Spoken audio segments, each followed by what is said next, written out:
Hey, what's up? Hope you're doing well. Thanks for tuning into the podcast this week. We got a special guest, my buddy Marcos from Standards. Marcos came through. He was hanging out in New York for a week or two, and he took the train down to beautiful New Brunswick, New Jersey, the most beautiful town or city in New Jersey. But it was fun. We got to hang out a bit. We got to record a podcast in person, which is something I haven't done in like a year and a half. A lot of it's, or all of it's been through Zoom, which, you know, it works. But this was fun because we were in the same room. It's just a different vibe. We got to talk shit about the music industry. We got to talk shop. You know, if you know Marcos and you know Standards, you know he's like really driven, has like a really good work ethic, good head on his shoulders.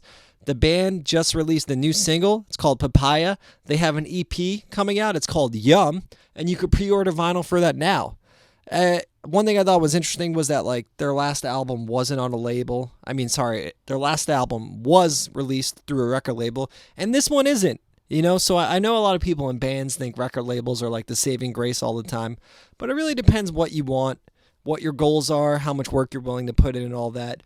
So it was pretty inspiring talking to him. I like talking to him because it like makes me feel like I got to get my shit together. It was good. One more thing I got to mention is that we used Marcos's camera to record the podcast, like the video. He's got a really nice camera because he's like an influencer. He's an influencer or whatever. No, but yeah, we used his camera to record, and it cut out after 30 minutes. So if you're watching this on YouTube after 30 minutes, there won't be any video. I'm sorry, but you can still listen on YouTube, and you can listen on iTunes and on our website as well. All right, enjoy the podcast. Thank you. We are... What? I'm doing your job for you. Do it. We are live on the Choke Fartist podcast. Dude, don't come in here disrespecting me, dude. How dare you? Whatever, man. I do what I have to do. It's good to have you back. It's good to see you again. It's good to... I'm worried about that mic level now. Yeah. I'm gonna crank you a bit. Okay. Okay, sorry. No, it's okay. Okay, I think we're good now. It's very like you to keep me low. It's the Marcos show. Everywhere you go, dude. Oh, now you're too high. It's tricky, right? Well, it's very dynamic, but Yeah. it is what it is. Okay, Yeah. sorry. Should Anyway. we start over? Or? No, let's just keep going. Yeah, that's fine. Who's even listening at this point? That's a good point. But yeah, you're in town. I'm here. I decided to trek to New Jersey, and we're gonna chat. Yeah, we're talking shop here, so I guess we should talk about how much your life has changed since the pandemic started. Dude, everyone's life has changed, and we've been catching up before the camera was rolling. But wow, Yeah, things are different. Yeah. Things are wild. I will say I think you're a little. So Marcos tours with Standards, right? Is it fair to say that? Yeah. Is it? Can we say that on here? Yes, we yeah. can. Okay. So, no, but touring was it's a big part of any musician's income, and it was cut off from you right when things were starting to get to a point where it felt like it could be. Well, I think you can understand too. Is like it's more of a DIY thing for bands to tour around and to sort of to share their art everywhere. And I think that's not really what we're seeing anymore. But like as of right now, things are looking a bit better, which is cool. Yeah. Things are wild. Yeah. Well, you were saying before you don't know if you'll ever be able to get out there in a full capacity again, and I think you got to wait a little before. Right. So much is changing. Joe, you got to talk to the mic. Damn it! All right. Yeah. All right. Come on, dude. Well, we got to show the kids how it's done. yeah, we're like a professional. Marcos brought his nice camera, and it's making me nervous. I'm not used to this. No, we're just here, just pretending like it's not here. We're just gonna roll with it. I know. Yeah. Well, what do you want to talk about? I don't know, dude. Like, so I mean, on your end with vinyl and stuff, have you seen that slow down at all? Yeah, and everything has been pushed back. The supply chain backed up. The Suez Canal literally fucked up vinyl production. Really? For the plants you were going through also. Really? Yeah. I did not know that. Yeah, so From the Czech Republic. Yeah. Huh. Pirates and A to Z. I don't know how it all works, but I know that vinyl is usually 3 to 4 months, and now it's like 6 to 12. Right. Right. So I mean, for people who don't know, like vinyl is like definitely more of an integral part of like bands and how they make money, how they sell things, and vinyl is like a very I feel like a really cool way to stay in touch with people, like with your releases. But a lot of that stuff goes through the Czech Republic, Yeah, which I guess I didn't know was getting shipped out of the Suez Canal. That's wild. It's strange. Did not know that. It did cause some delays at the plant over there, but yeah, and I think the technology for pressing plants is so like antiquated still. Yeah. Like they're not really building new presses too often. Right. And it kind of everything's backed up now. And then you can't play shows on the top of it. It's just not a great time. No, it's not. Yeah. But I do agree that it's funny. I was reading something that Trent Reznor, the Nine Inch Nails guy, said about how vinyl is cool. It's a tangible piece of art. And like, because I'm very anti-capitalist, so like I think all merch is stupid, even the stuff I Yeah, we sell. don't like the corporate. Yeah, we're punk rock here. But yeah, he was like, there's something to you having a tangible item in someone's house because like you're literally a part of their home now where like it just keeps you and your art in their like head. Even in the back of their head, they'll walk past your record every day. Right. But it's also cool because you can. It's a medium that you can express like like I think we're more of like a colorful, fun band. Like we can pick like a pastel vinyl with like a splatter or like something like that. Like I think that's super cool that you can express your art in the vinyl. Like that is something that's really cool. Yeah. I don't really see that too often. Like CDs is just like this tiny little thing. Like nobody really listens to CDs anymore. And no.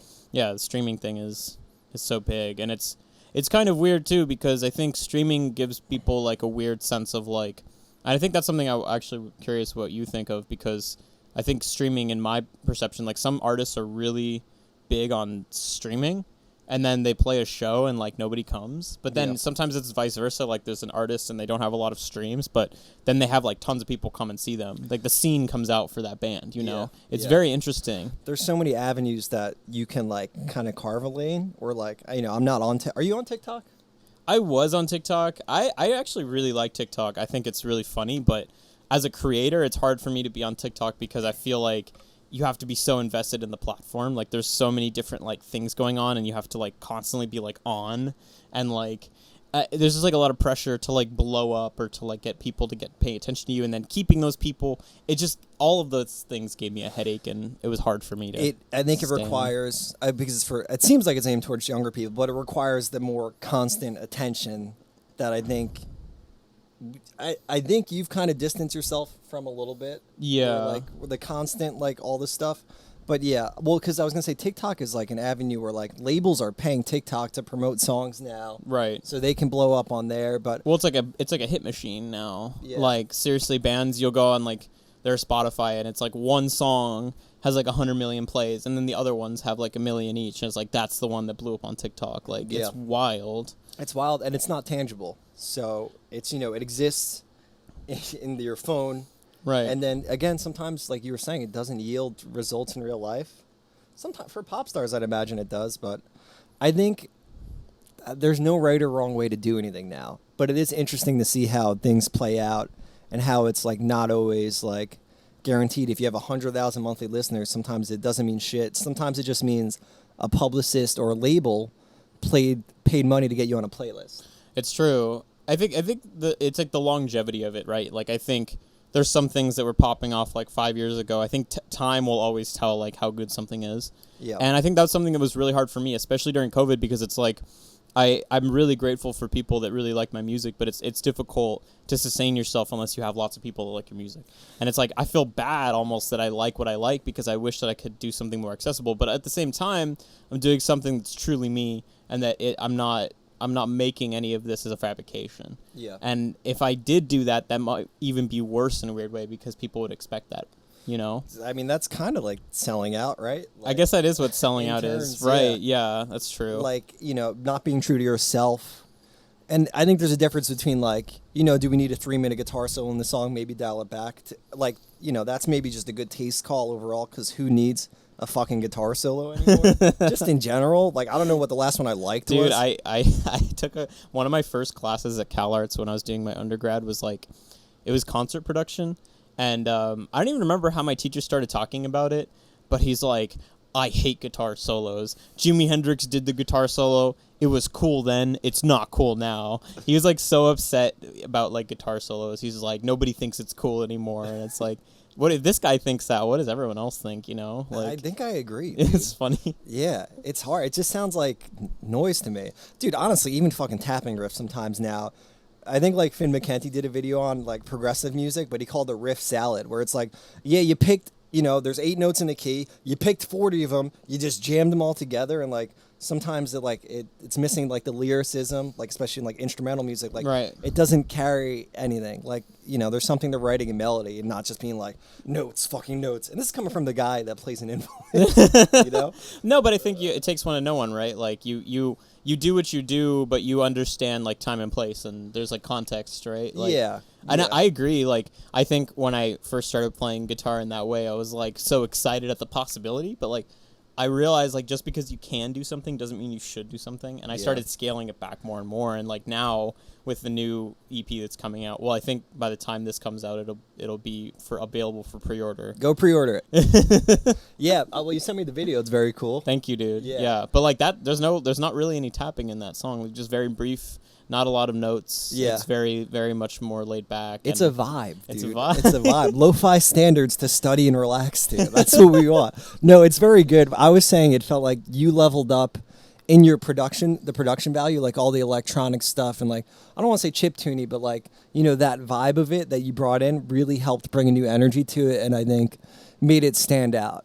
No, I appreciate that. Like, I think the way that I started thinking about it was like in the vein of like, I do what I do and it's what I want like to be my singular thing. It felt like I should make something like, like you said, chiptune-y, but you're kind of in the right way. Like, I wanted to feel like you're in your own video game that's like my video game. Yes. Like I made it or something. Yeah. Like it's like its own world, and it's removed from other sorts of artists and genres and just scenes. It's just its own monolithic thing. Yeah.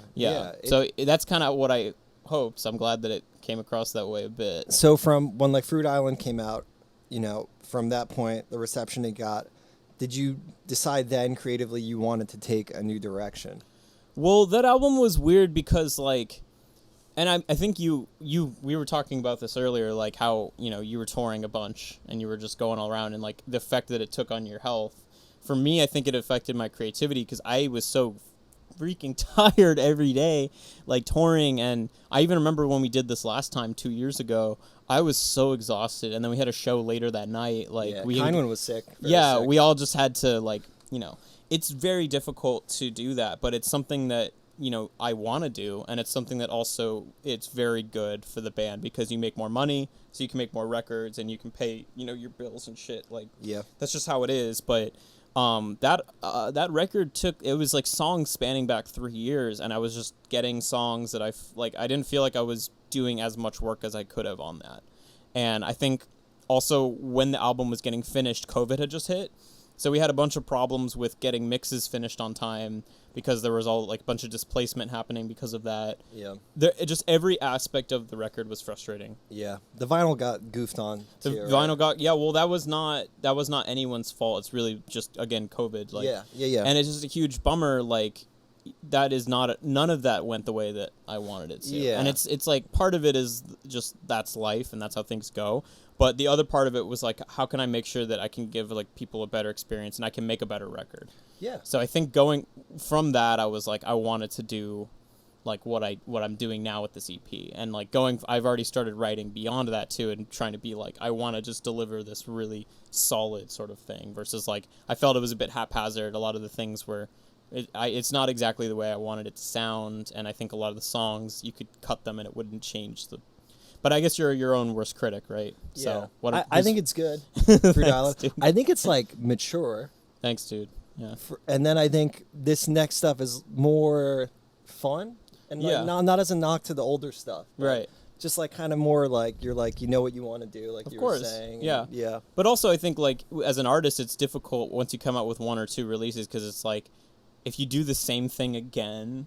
It's not like, do you remember in like 2012 or something where like all the metalcore bands, they just did the same album over and over again? And yes. It's like that you're digging yourself a grave, and it's like it would actually be easy to just write like tappy mathy stuff. Sure. But then it's like how many times is that just gonna? Yeah, because those metalcore bands had like the machine of independent or major labels pumping like advertising money and like convincing 14-year-olds that their band and their haircuts were cool, like. Well, they did convince them. Yeah, they looked cool as shit, honestly.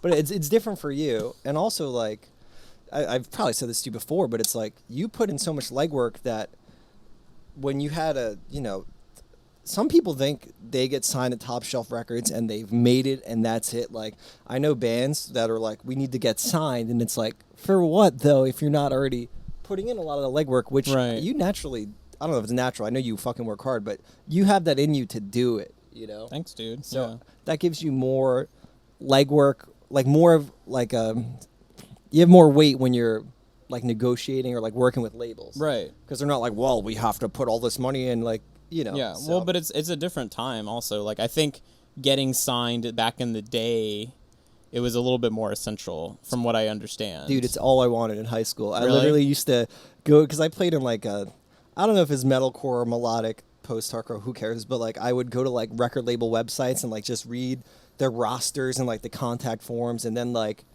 the older I got, I was like, I don't know if I need this, and now it's like, I just put out the records I do, and now people ask me to sign them, and I'm like, this isn't going to change your life by any means. No, but I mean, I think like, so I think there are like benefits and stuff, but also like when you get that email from a label, like we got emails from little labels and then like one bigger one, and the bigger one, they didn't want to sign us, they just wanted to chat. Okay. And we did meet them, but it was not a good fit, and I can like they just wanted to keep us on the radar. Yeah, exactly. Like they wanted to establish contact, and then it never materialized anything. But it was for the better. Because now when I see bands on those labels, it's like we would not fit with that roster at all. Okay. Yeah. But a label is more or less just like a bank, and they just like loan you money. Because anything they give you, they want it back. Yes. And it's just like it was scary now, because I feel like going independent was a great thing for me to do, because I really love being hands-on with everything. Like it's just something I can't help. But it was scary because it's like now I'm paying up front for all these things, but it's like you would have paid anyway. You just would have been delayed, Yeah. So and would there be interest on it, or I guess they would just take a cut of profit that you yield. Well, I mean that's a typical deal. That's how it works. Yeah. I remember reading a book actually about like punk rock music. Like the Yes. No, it was like for a class that I took, and it was like post-punk. It was everything from like I can't even remember, like the 70s to the 90s. I can't remember, but it was like it focused on the history of Rough Trade. I don't know if you're familiar with that label, Rough Trade. No. They're from I can't remember the town, so I'm not going to say, but they were the pioneers of the 50-50 deal, because usually labels would so it was like 50-50. They go in with you, they pay for everything, they get their money back, and then they go 50-50. And that's a pretty typical deal for an indie label now. But back in the day, it was very different. Yeah. Yeah, like labels didn't work that way. Yeah, because I think labels started because there was literally, the means of producing music was so scarce. Limited.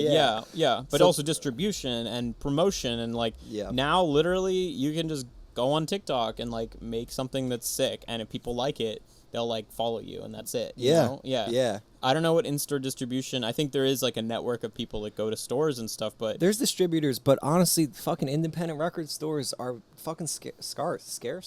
Yeah, they're not. They barely exist. The Vintage Vinyl in New Jersey is closed down. It's like one of the better ones, but it's like you can maybe get your record into like 30 shops in the country, maybe 40 or 50, where it's worth it. Like at the level that we're at, and then once you're like, whatever, asking Alexandria or something, I'm sure you can get like Best Buy and Target. Topics. Yeah, exactly. But it takes a while to get to that point, and I don't even know the weight. I'm sure it's worth something.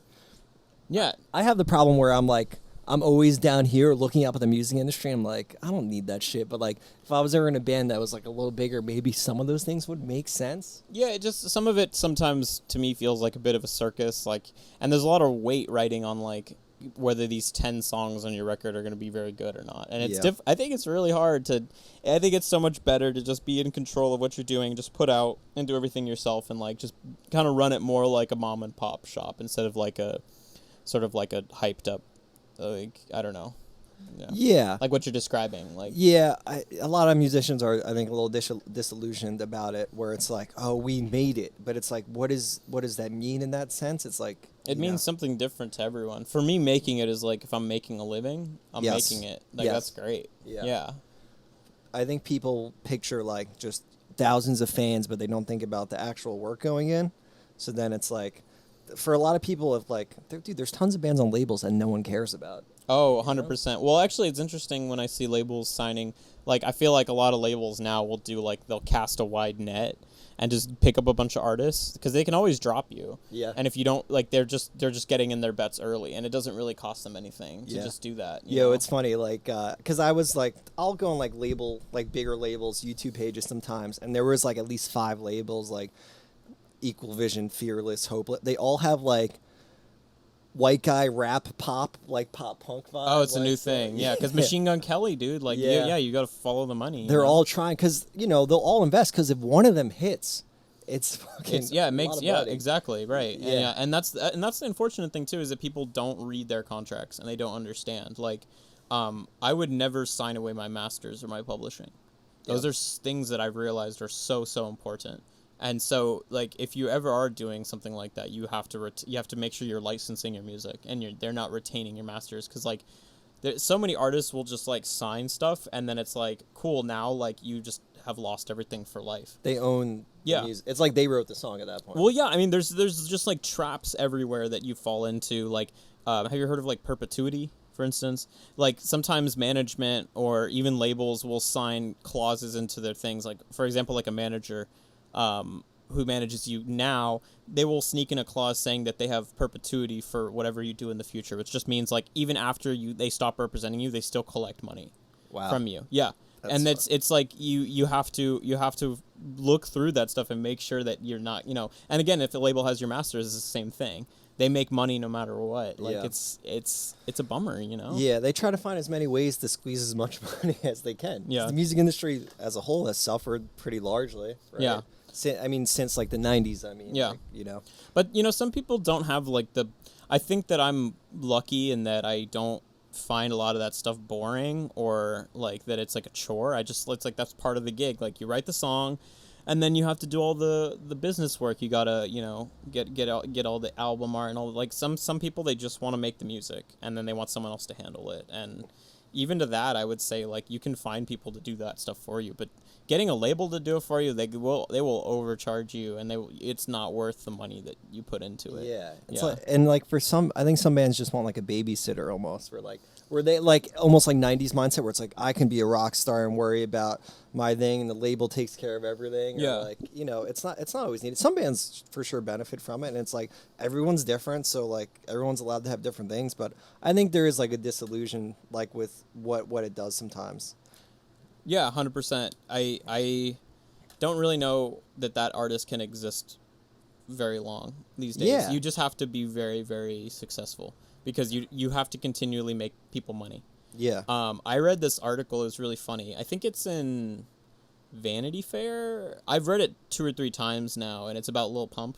Okay. It came out like almost, I want to say like a year and a half ago, and you should read it. It's really funny because it's just this journalist who follows him around for a day, and that's essentially how he acts. He essentially just acts like a 12-year-old, and then he has handlers that take him to things, and it's like, enjoy it while it lasts, because like as soon as you stop making those people money, they will ditch you, and they will just let you suffer, and then you're left blindsided. You're like, well, I never handled this before, and I don't know how to handle it now. Yeah, and it's a big fall. It's like, a huge fall. Up here, it's a huge fall. Yeah, I mean, and his thing is totally different now, but Yeah, I feel like a guy like him, like, he can end up like, even if music doesn't work out, he'll have like an agent, and he'll be on like Dancing with the Stars or something. Yeah, he's like an entertainer. Or like, he's a different sort of public figure, but yeah, I don't know. Like, I think it's a difficult industry, and that's something that's been challenging for me talking to other people, because I haven't done this for too long, but I think I've done it enough now to know things like this. Talking to people that are younger than me who ask me for advice, I'm just like, oh man, you have no idea. Like, yeah, it's nebulous. I've gotten, people have asked me, how do we get people to like our bands? Yeah, people have asked me that, and it's like, dude, like, we're listening to music. The genre of music we play is very much based around music. Is the music good? That's step one. Yeah. And like, it's hard.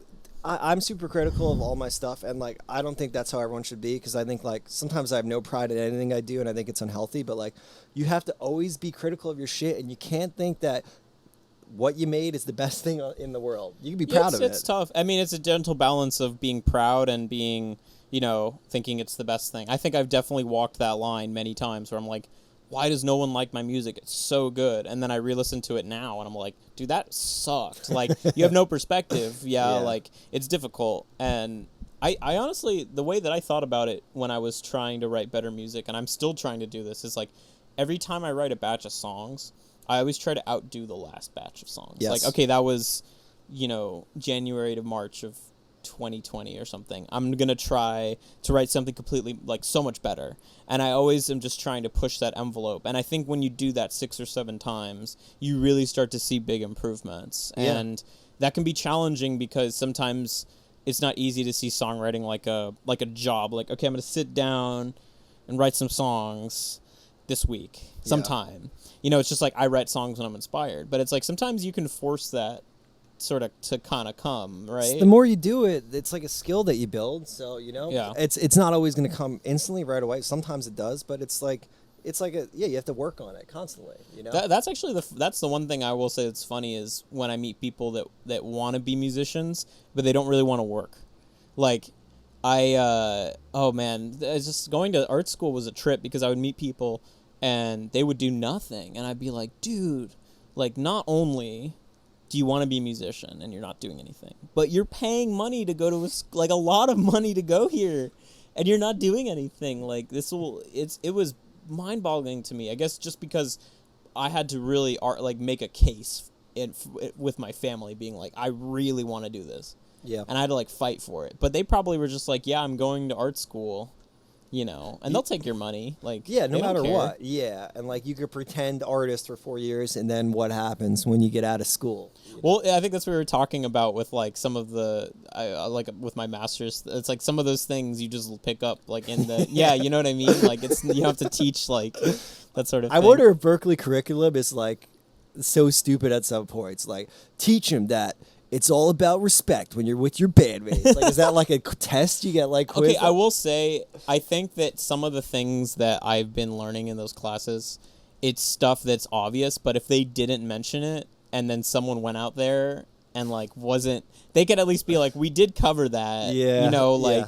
I think they have to at some point, but there are some things that are super interesting that are a bit deeper, but it is always difficult. I always went back and forth about the education thing because music is an ever-changing landscape. It's how do you teach something that is always changing? Literally 10 years ago, it was the big thing was YouTube. Now it's TikTok. Yeah. And then in between that, it was Instagram. Yes. And Facebook. And then now, who knows, in 5 years, it's crazy. Yeah. Remember when ringtones, people, that probably would have been a lecture at Berkeley 15 years ago, selling ringtones. Yeah. No one 100%. buys ringtones anymore. I have a book that I bought when I was in Boston, from the Berkeley bookstore about the music industry. And I bet 40% of it doesn't apply now, or more. It was fucking 15 years ago. Right, but also apply to what you do, right? You just have to, you kind of got to think on your feet. I think, at the end of the day, you just have to have someone advocating for you. Yeah. Because even if it's yourself. Yeah, if it can be yourself, but if not, you need to find someone who can watch out for you. Having a not even a manager per se, but just somebody that a friend. Bounce it off of. Yeah. I think I was definitely that person for other people, and I was happy to do it. Obviously not being I'm gonna charge or anything. Just people would bounce things off of me, being like, "Hey, is this a good idea?" And I'd be like, "No, it's a terrible idea." And they'd be like, "Why?" And I'd be like, because you're gonna get screwed, and they'd be like, oh yeah, and then I saved them a bunch of heartache, and that stuff takes a toll on you. You don't want to play music if you get screwed all the time. Yeah, it's not fun. It's not fun at all. Yeah. No. And that's the thing I miss with COVID. It's I miss the fun of just going to a DIY show, and it's just you don't know what's gonna happen, but everybody plays, and then there's these really nice moments that happen where everyone comes together. I think that's what has taken the fun out of music for me. Yeah, I mean, recently the live element to what we do is very important, and it's gone completely. Yeah, for the most part. So, are you organizing any shows? No, I played in Philly 2 weeks ago, and they required Vax IDs, and then I'm going to Gainesville for Fest if it happens at the end of October. I don't really want to book. In general, I don't know how many shows I want to book anymore. Right.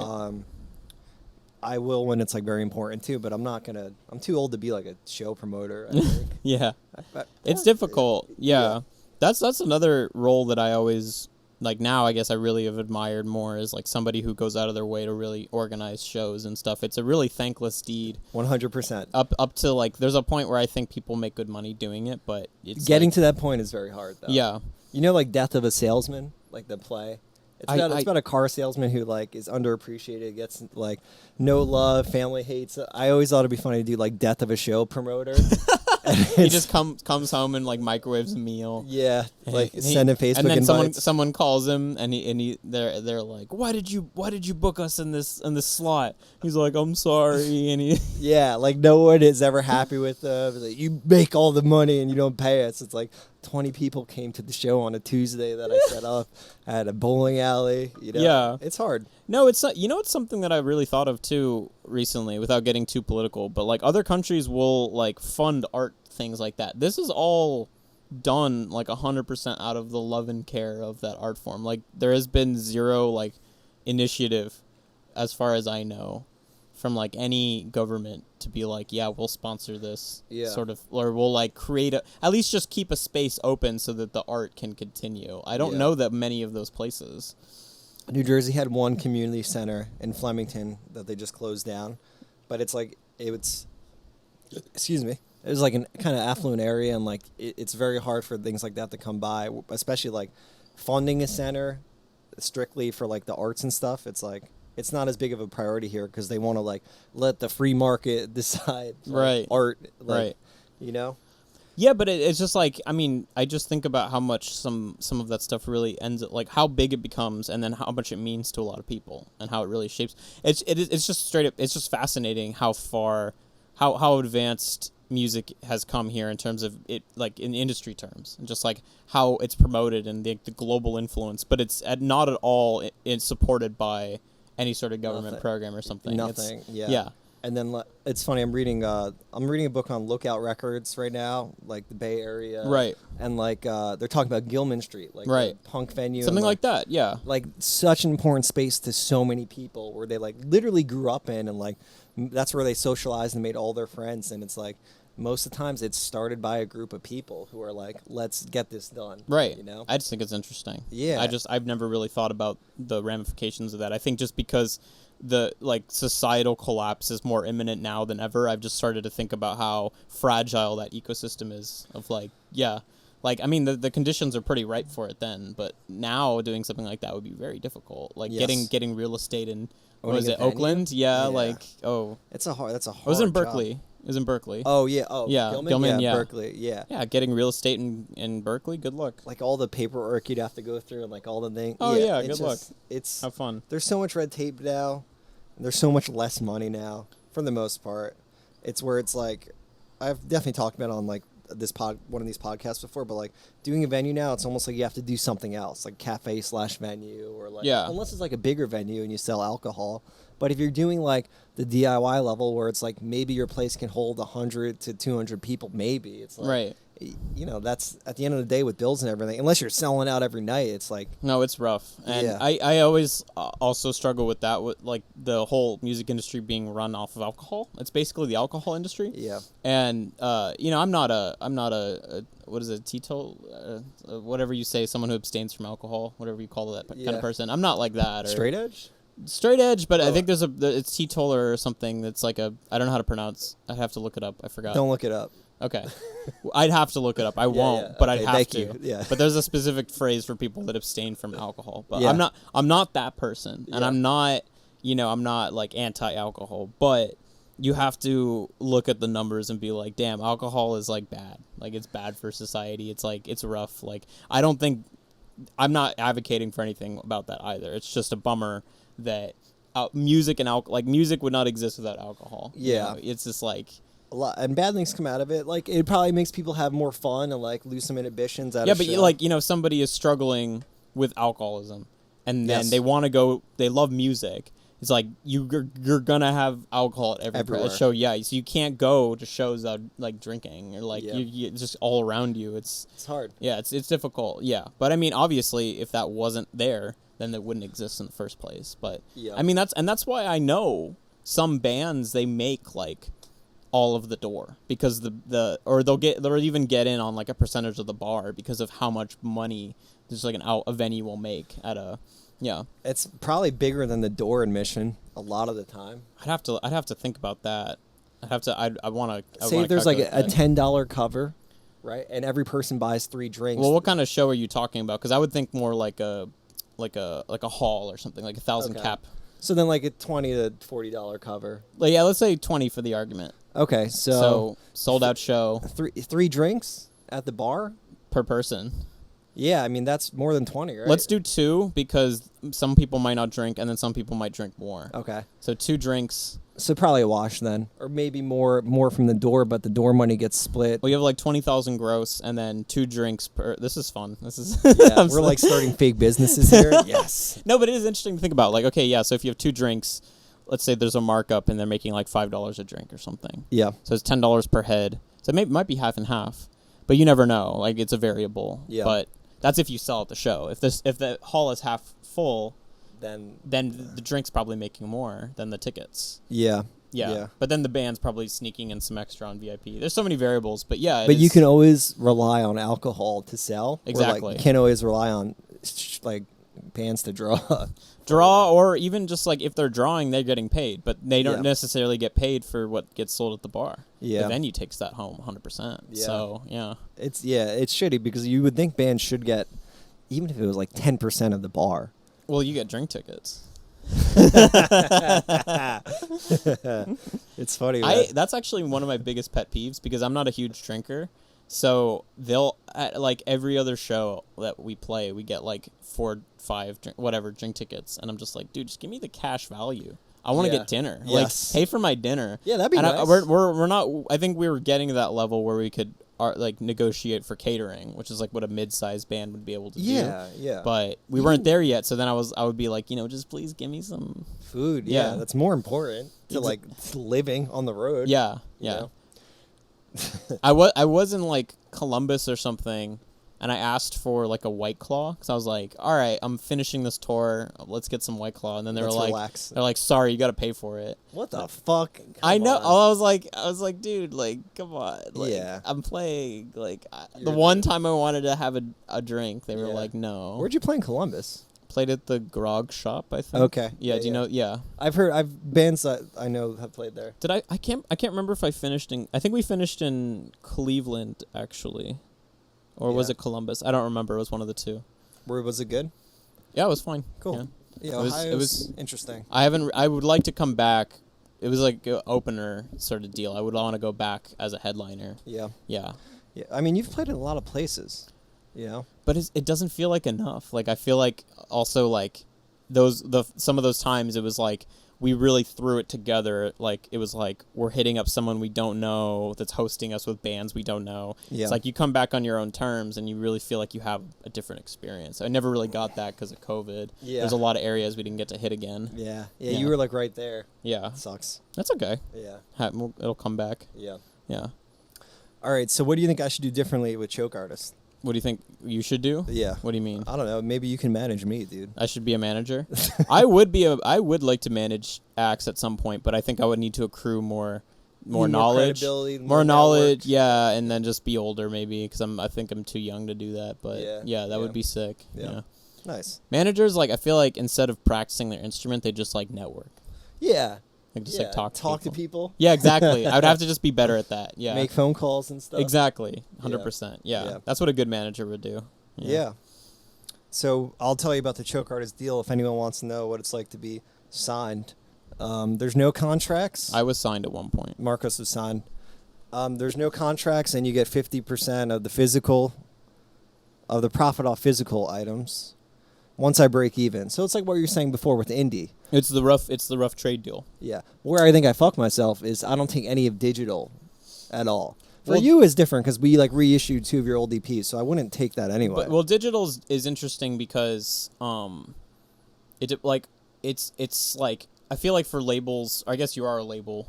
Like, something. But like you're not like an LLC or something. No. Like but you're an operation. Like if you could somehow like get people on playlists, or you can make playlists that people listen to, and then be like, I will add you to this, then you provide a service digitally that would like you would get a some percentage. promotion. Yeah, exactly. Yeah, right. yeah. That's where I feel like it can make sense. Like if I had a tangible way to measure how much of how many people I could bring to this band's like audience, you know, like right. the growth that I can prove. Where it really hasn't felt like I ever did that until like maybe 2-3 years ago, where like it does feel like now there's even though it's like probably a small, but there is a core of people who like follow the things I do, you know.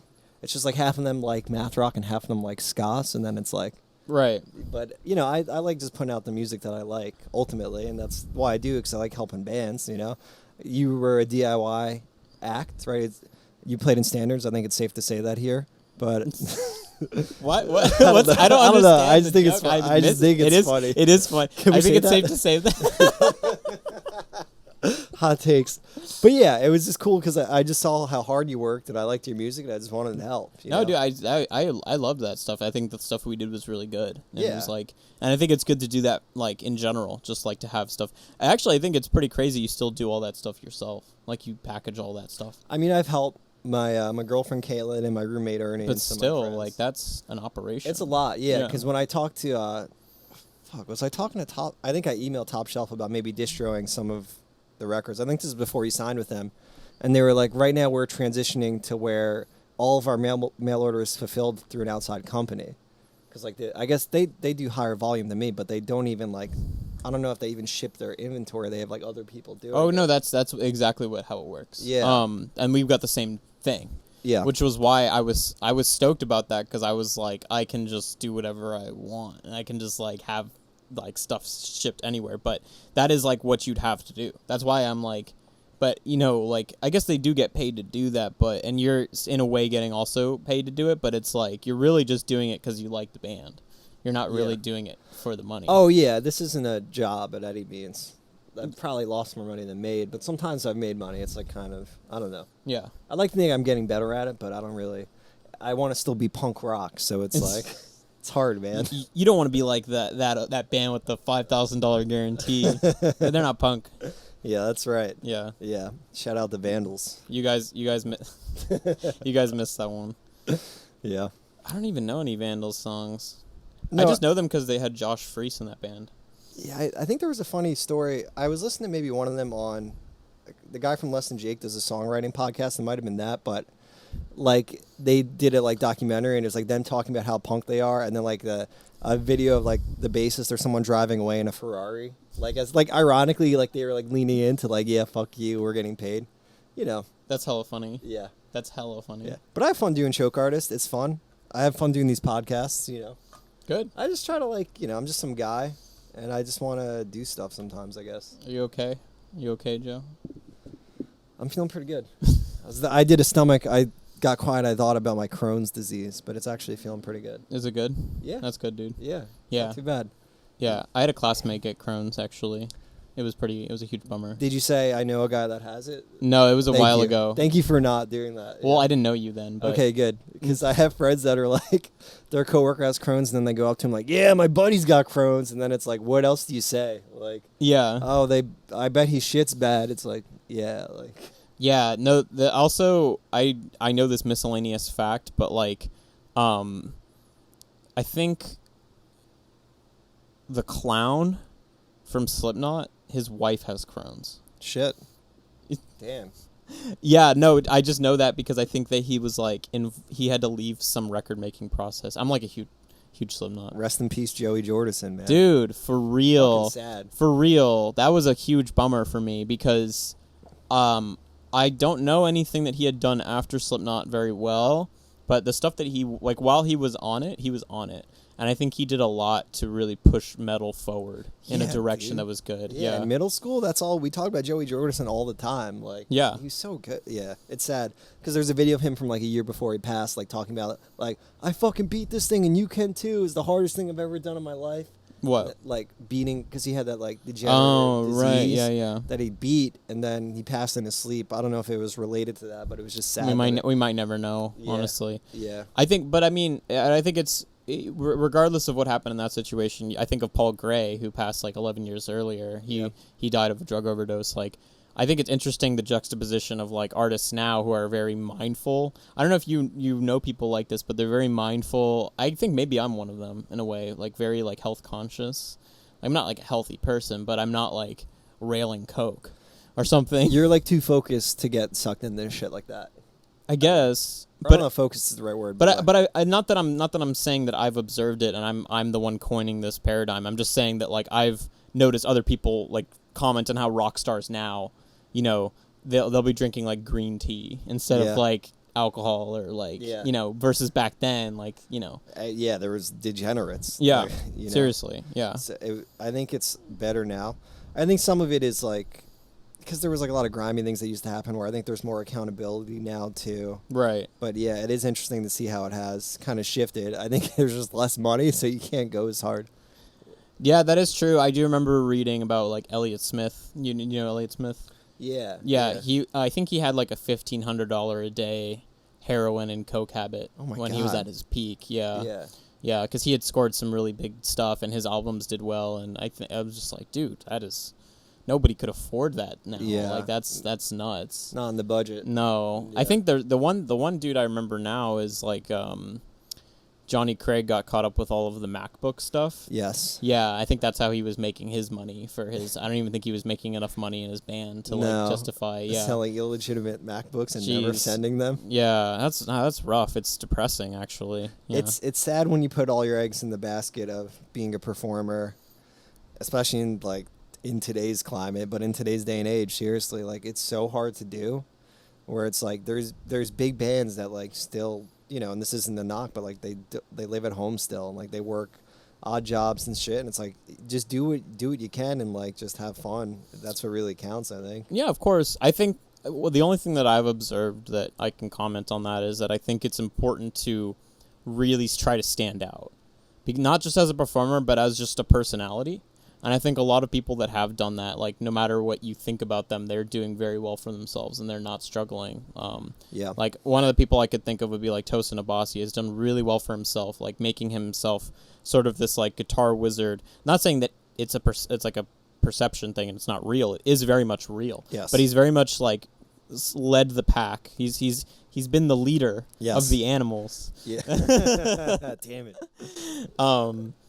Yeah, just he's done really well for himself in sort of like marketing. He's not the only one, but he's just one example. Yeah. Of like people that do a niche thing and setting the bar pretty high as far as like what they want to do and really standing out. And yeah, also being a metal guy and not like wearing like all black and spikes. No, and, like, dude, I commend. He really stood out with like he's really does up his like outfits, he's dapper, and he made his own like guitar look. Like, yeah. It's not easy and it's not something everyone can do, but like that is a very important thing to do nowadays. Yeah. Yeah. Yeah, you have to be something that can like stick with someone, especially like with all the oversaturation of everything, which I think I have more tolerance for now, where like for like years I was like, there's too many things out here, but like now I'm like, I actively look for new music all the time. Right. But I think it is easy to get like overwhelmed with everything going on. I think I did for a long time and I didn't reach out, and I think now I'm trying to really try to listen to something new every day. Yep. Which might seem like for some people like that's just what they do, but that was really hard for me for a while because I got sick of a lot of things. I was like, this is just this is just this, and you get really cynical. Yes. And I caught myself in that, and I felt really bad about it, and now I really try to put myself outside of my comfort zone. Yeah, I think I mean ever since the Chan boom of 2012, I'll never forget. Oh no. No, but it kind of, you know, great band. It kind of became a genre though.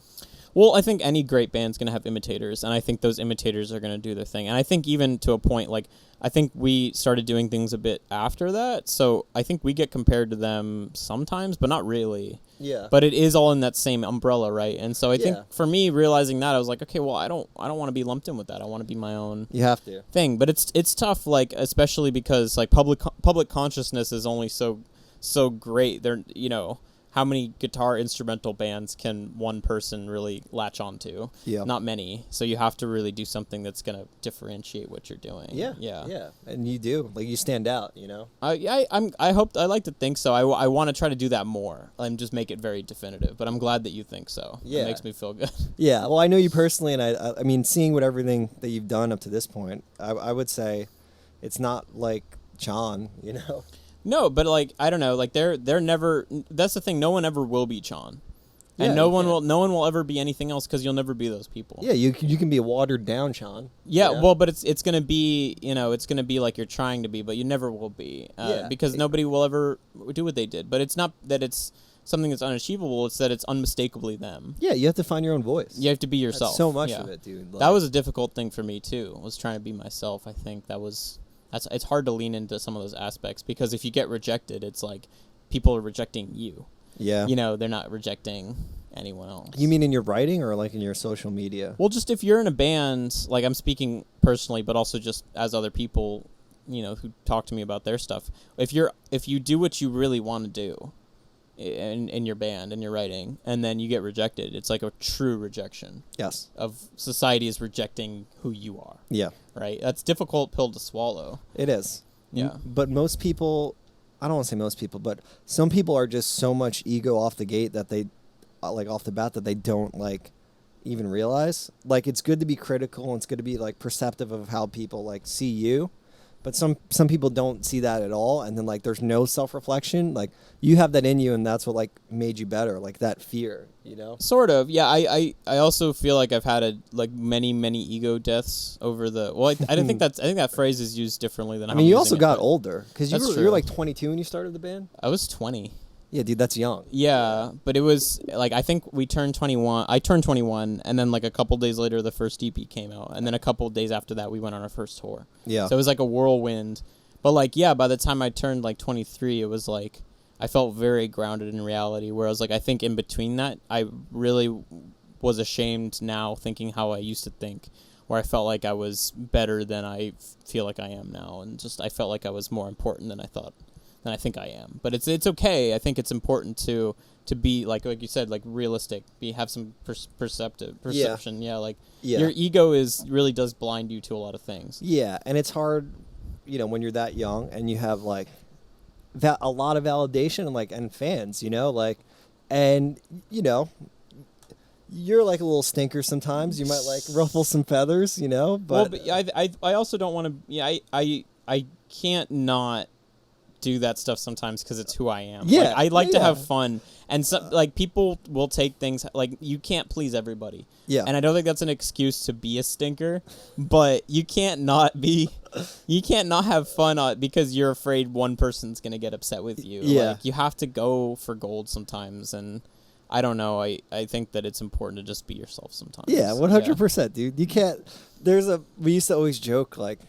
This is a long time ago, but everyone used to like post about bands and say great bands, great dudes, like that. Whenever you mentioned another band, you would like have to say that. To the point where we literally like released a compilation called that because it's just like platitudes of like everyone like being fake nice for the sake of networking, and like now it's like everyone calls you like the homies, and like I'm sure it's like genuine. No, and it's good, but I think it's something that really has opened my eyes to a lot of there's certain circles of things that I really have to talk about.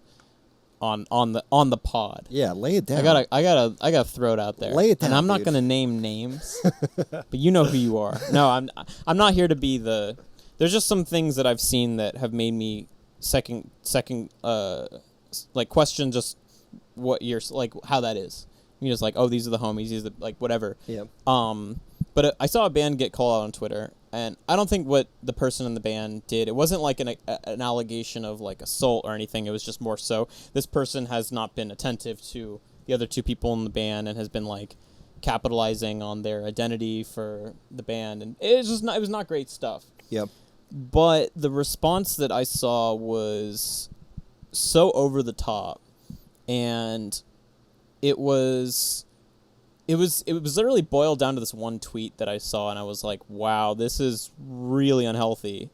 Because obviously this person was not a great person, and all that stuff could have been handled privately. But the one tweet that I saw was like, I'm glad this band got called out because now I don't have to pretend to like them anymore. And it's like, where's your conviction? Like, if you don't like a band, you don't have to pretend to like them. Yeah. It's like, it was difficult to watch because I felt like both sides were wrong in that situation. I wasn't really rooting for anybody. Yeah. And it was a bummer. Like, I mean, obviously, I lament that, you know, that situation had to go public because obviously things weren't getting resolved. Mm-hmm. But, like, I hate that obviously it's clear that a lot of people will just say that they like you and then they don't actually like you. It's just, like, fake and it's toxic. Yeah.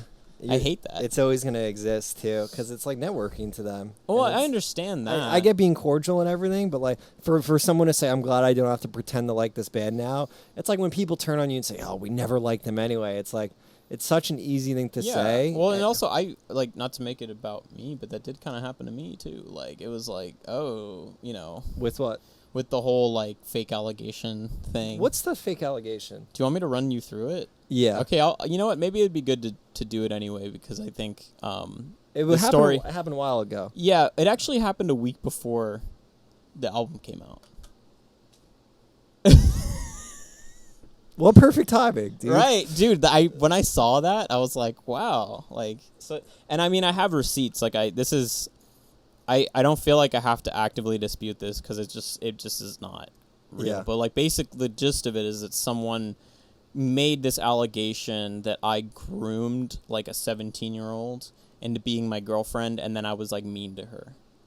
But this person, and they put it on the Math Rock subreddit, and they didn't do anything specific. It was never like Marcos and I were here in this place that he lived. It was just like very unspecific, and then it featured like this doctored screenshot where I was like saying like mean things, but it was never like I assaulted X person. The allegation was very bizarre, actually. Yeah. And I basically messaged the person asking them why they were doing it, and then when I realized that I could like sue them, I was like, if I can prove that if I lose my label deal from this and I can prove loss, I can sue you for like slander essentially. Yeah. And then the next day, they retracted their entire statement, and it was like some dude from like Canada or something. Really? And it was because I had posted a list of bands. Like, it was a Google Doc that I found, but it was just all the allegations that had happened. And I was like, you should just stay informed. I wasn't saying don't support these bands. I was saying stay informed. I do believe a lot of those allegations, and I do think a lot of bands like have gotten away with a lot of things for too long. Sure. And I guess that was part of me like using my platform or whatever. And some people would say that's great. A lot of people didn't agree with that situation, and one of those people was that person. And so they wanted to teach me a lesson about allegations by falsely accusing me of something.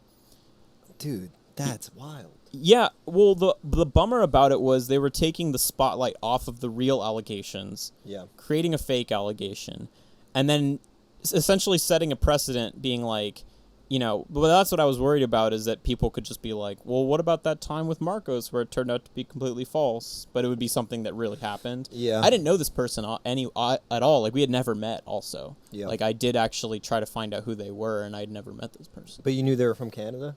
They told me they were from Canada, yeah. Okay. Mm-hmm. Yeah, that's sad and, like, very unfortunate, but it just takes, like, one bitter person to do that. Right, but then there was a 24-hour window where it was like, you can say whatever you want about Marcos because he's a shitty person who did this shitty thing, but I didn't actually do it. Did people like turn on you? Yeah, I had some people turn on me. I got kicked out of some Facebook groups. I got some unfriends. I got some threads on Facebook about me. I need you to leave now, dude. I need you to get the fuck out. I'm too hot.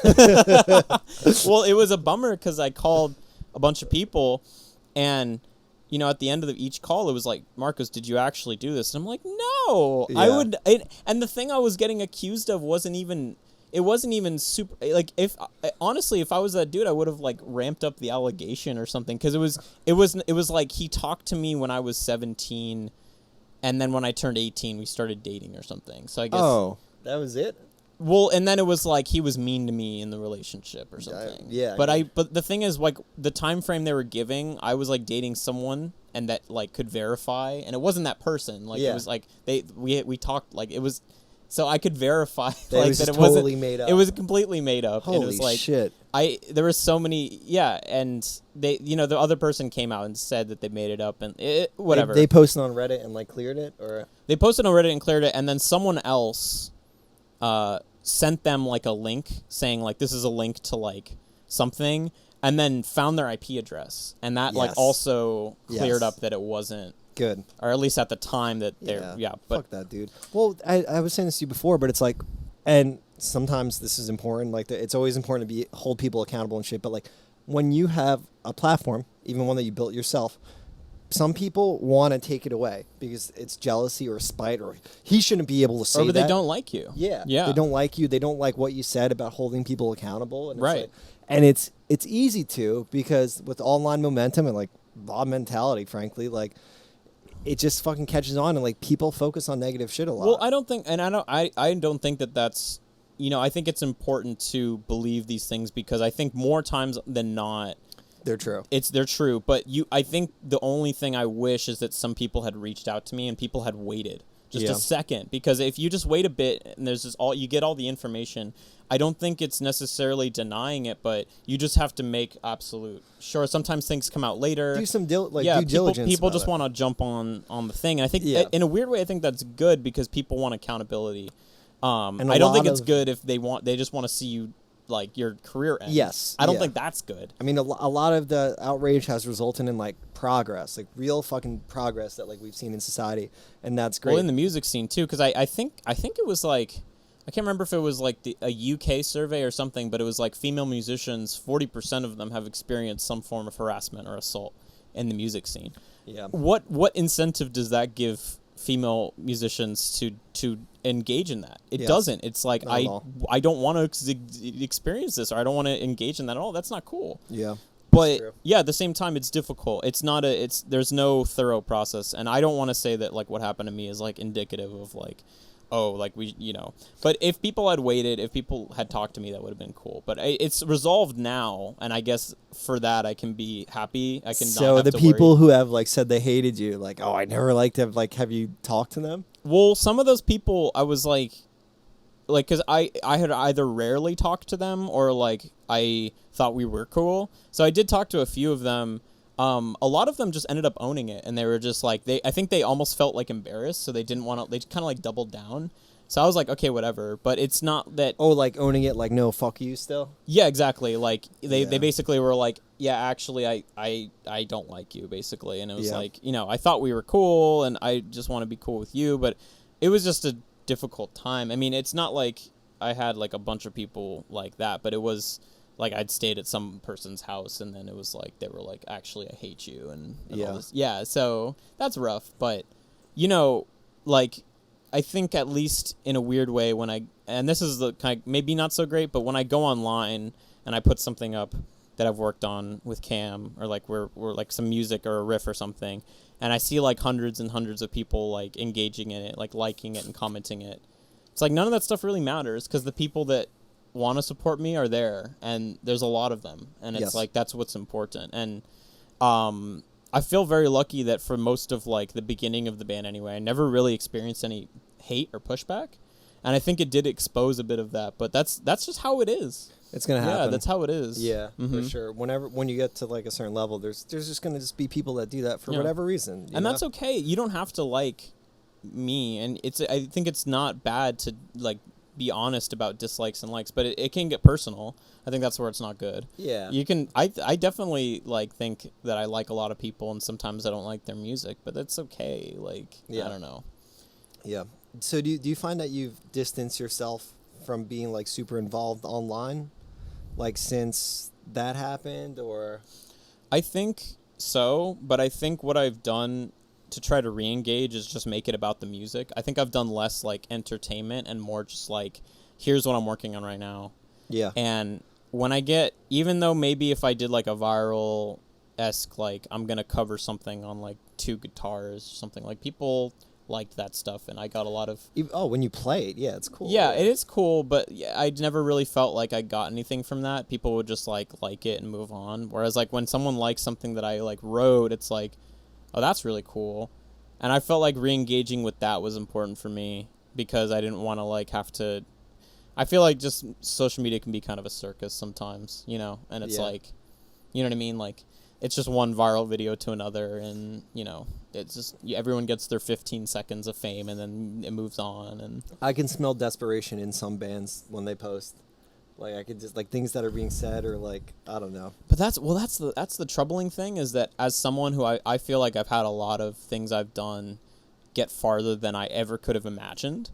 I'm grateful for that, but it never really netted me anything, because the real fans are the ones that are going to buy your record, and the ones that are going to listen to it and like tell their friends about it. Those are people that really like you. Yeah. That's all that really matters to me now, and I think that's it's a bit difficult, because I kind of wish I still had that part of me where I was just like, I want to make a silly video that people find funny, and then it like goes viral or something. Like that's cool. You but still could. No, I still like to, but it's just the payoff isn't worth it to me anymore. Like I don't really care about that anymore. It shouldn't be a priority. Yeah. You know? It's difficult, you know. But yeah, I mean, the desperation really comes from wanting to get noticed. But again, like, even if you did have something that did really well, like, how many of those people are going to listen to your music? It's debatable. I mean, some would.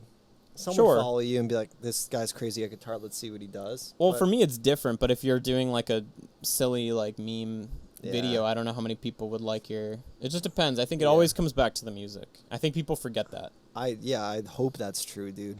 Like, I fucking hope. Like, that's what we do. No, I mean, the good music is what keeps people coming back. Like, even... I mean, that's why... Like, have you seen all the, like, memes with, like, was it 5,000 miles or 1,000 miles or 1,000 miles? 1,000 miles, yeah. Yeah, from Vanessa Carlton. Like, that song's like 20 years old or something. People still come back to it because it's like arguably a good song. Yeah, like it's like nobody cared about any of their stuff because that's the one that people remembered. Like, you know, it does something for you. It's true. Yeah. I mean, dude, I mean, to reiterate from before, people ask me, like, what to do to get popular, or, like, why don't people like us? Why aren't we getting this opportunity? And it's like, first of all, I don't know why you're asking me like I'm some fucking hotshot, but it's like, ultimately, like, make better. Just be good. Just focus on being good. And then once you do that, like, focus on being better. And then, like, yes, like, make sure you have enough moving pieces in place, like, online, where it's like you're at least putting yourself out there, like, a healthy amount. But ultimately, like, I'm a true believer, like, that if the music's good and, like, it resonates with people, that it will, like, organically spread, you know? Well, I don't know. Well, first of all, I think if you ask that question, you're just on the wrong train of thought. But, like, have you ever seen the movie Jiro Dreams of Sushi? No, actually. You should watch the movie. It's really great.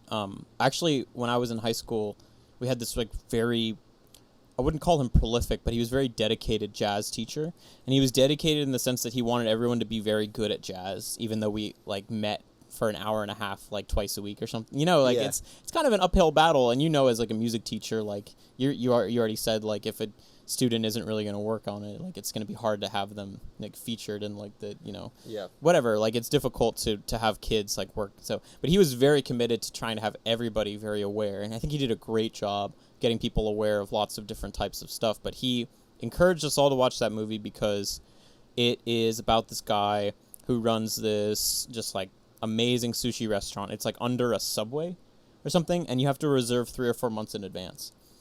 And it gets a bit repetitive, but essentially, like, what you can take from the movie is that he's not doing it to be the best sushi chef. Like, if a really great sushi chef was like, how can I be like you? He wouldn't tell them anything because he doesn't know. All he knows is that he loves making sushi, and he that's out of that pure love for doing something that he becomes so good at it. Yeah. There's no advice he could give anybody because he's just driven to do that. And he, like, to the point where he literally dreams about it, making sushi. Yeah. Like, and even, like, I think he had, like, 2 sons. Like, he was, like, I think he's 90 now, but at the time he was, like, 80. Wait, is it a real person? Yes. Oh, wow. Yeah, it's a documentary. Oh, shit. Yeah. I never knew that. Yeah, watch it. It's I think it might still be on Netflix, but he has, like, 2 sons that are trying to be as good as him, but neither one of them are, like, as committed as him. Not saying that they're not committed, but he's just so... They're not him, yeah. Yeah, exactly. And they both have restaurants, and they're very good, but his is, like, the best. Damn. And it's because he just loves, like, that's his whole life, and he's, like, obsessed with, like, getting the best raw ingredients and, like, the perfect method for cutting and, like, all that stuff. And it's like, if you're really committed to, like, and you really love making music, that's not something you would ever worry about. It's like, how do I get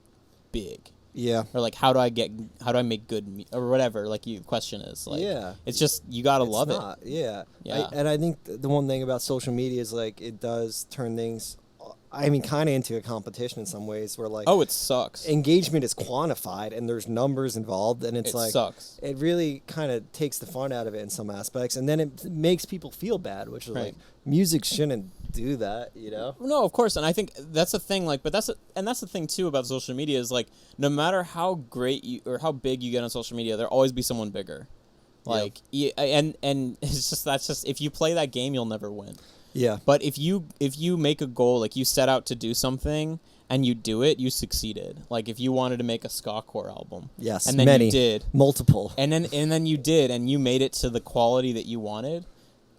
Then you did it. You succeeded in your goal. If I'm happy with the release, that's all that matters. Yeah, well, I like back on Elliott Smith. Did you ever listen? Do you ever listen to Elliott Smith? Not really. No, my roommate was. Did they commit suicide? Yeah, Elliott Smith. Yeah, my roommate was telling me about them recently. Yeah, that's actually there's a conspiracy with that because he stabbed himself in the chest with a knife, and so people think that that's suspicious because very few suicides are from that. To have the force. Right, so they think that like someone else. Well, I don't want to stoke the fire and say who did it. I don't believe in it. I think he committed suicide, but like the thing is that they think that his girlfriend did it because she was there, but then it's more or less like wrapped up now, and they think anyway. He came out with an album a couple years before all that called Figure Eight, and I think the sort of the inception of the album was that. I think this is a really interesting sort of philosophical idea he put in there, but that like a skater does these figure eights and they keep doing them over and over again, right? Yeah. And it's really sort of this cyclical, like infinite thing where when you create art, it's sort of like doing that, where you're just trying to do it better and better, and there's no real competition but yourself. Sure. And I think that's kind of an interesting way to look at it. Yeah, I mean, I think that's the healthiest way to look at it, right? Well, that's how I look at it now. Like I'm gonna put out this EP, or it'll be out maybe by the time this is out. I don't know. When August 27th. Is that when a single pre-orders? Pre-orders, and then September 24th is when you can buy it. Out soon. It's coming out. Oh, yeah, dude, but it's just like 5 tracks, and then we have like some B-sides that are going on the second side of the vinyl. Oh, so, cool. Yeah, But like, I was like, I made that, and I was like, all right, let's do it better, And it's like, but it's like, how can you compare yourself to anybody? I think in a weird way, if you can compare yourself to anybody, you're doing it wrong, Yeah. It should be like you're doing your own thing. Yeah, 100%. I was going to talk about, well, I can't say the band's name, but one of the ska-core band I'm in, we just got offered to do a split with this band that we all love and like grew up listening to, and like I write the music for the band on Guitar Pro.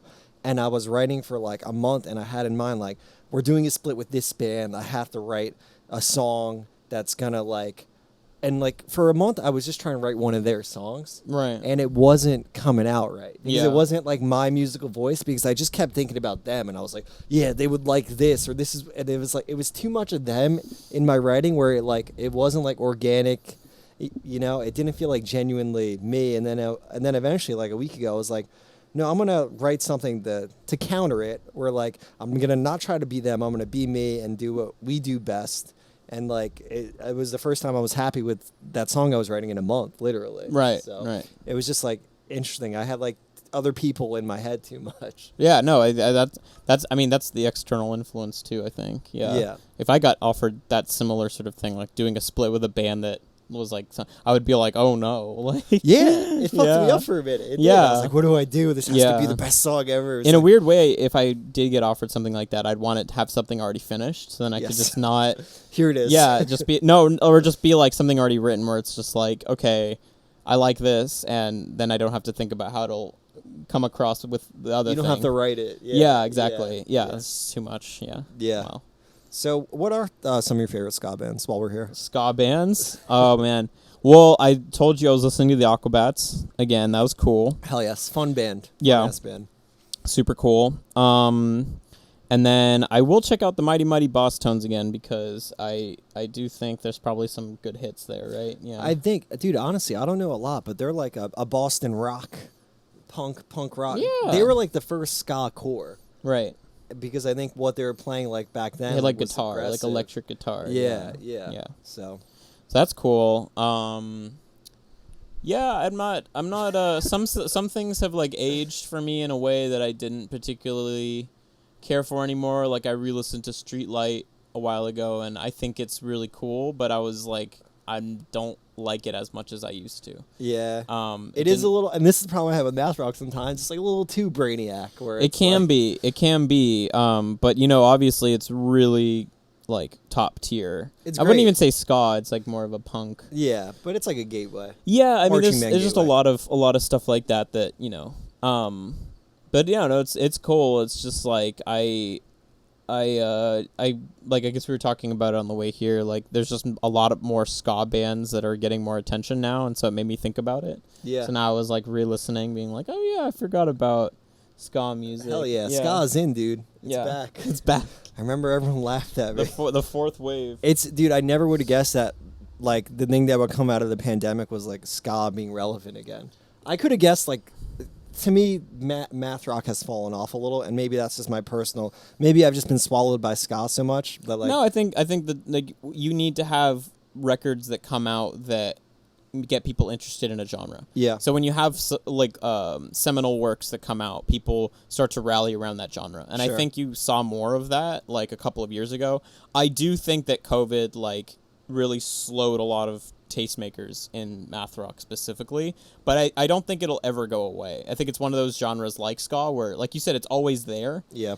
But then people start to care here and there. Yep. But it's always there. It's never going away. Yeah, it's never true. going to die. Yeah. Yeah. And the most important thing, I think, is just for the people that are passionate about it, any genre, just to keep making it. And Right. like, things are cyclical. Like, focus on your craft and, like, just make good songs. And, Right. Yeah. But that's, congrats to ska. I'm happy. Fucking ska I'm coming in happy. hot, dude. I'm happy for you. It's crazy. Do you still have your, Yeah, dude. Yeah, I think show the the S- camera, dude. I wish we had a camera operator. We could do a zoom. I think the S faded on my lip. It's all going to fade eventually, right? That's what they said, but ska never fades with me, Marcos. So who knows? I was thinking about it last week. Like, I'm gonna have to get this touched up one day. You think? Like, go to a tattoo parlor and be like, yeah, I need to touch up a tattoo, and then show them this ska lip tattoo. That's sick. Yeah, maybe I should get one of those. I should do, like, math. Like, Well, I don't even know if standards. you're like fruit. Like, Yeah, that'd be Yeah. better. Get well, like, I get started like a calling pineapple or yeah, something. yeah, that's a Fruit good rock. idea. Yeah, I started calling it fruit rock because I was just like, I don't know. I literally don't know what to call it anymore. It's just Yeah. so different now. Elements of math rock, I guess, as far as like the technique, The finger guitar tapping. for sure, but then all the other stuff, it's like almost like 8-bitty or chiptune or. Yeah. Well, Like- yeah. I can't wait for people to hear this EP, dude. I can't wait. I'm excited. Thanks, for you. dude. And then I'll show you some more stuff Yeah. when the camera's off, dude. Yeah. Turn Hell off yeah. the cameras, dude. Yeah, you have more music in. That's very exciting. Yeah. Well, my hope is to come out with a new record every year. So like LP, EP. So keep sending things out at the plant every 2 months at this rate. Yeah, exactly. Yeah. No, I'd hope to just EPs would be like online, and then I'll do like a collection, like put all the EPs on one vinyl or something, and then do LPs or something like that. But Yeah. I hate like sitting on songs for more than a year. Yes. It really bugs me. Yes. Like, I hate releasing music, and it's like, dude, I wrote that when I was like a different person. Yeah, Like, it doesn't feel like you can connect to it as much. no, anymore, but then yeah. but it sucks. I'm actually happy though, because then when I release it, people feel the way that I felt when I first wrote it. So then Yeah. I'm like, I can sort of get that back a bit. Yeah. But yeah, I hate it. I just hate it. I can't do it. So Yeah. hopefully just gonna keep going with that trajectory. This is the first year that I've had to sit on releases, and I'm like we have a mix, and I'm just like, it's a bad feeling. I Yeah, don't like for it. real. Yeah, but yeah, I hope you can do EPLP.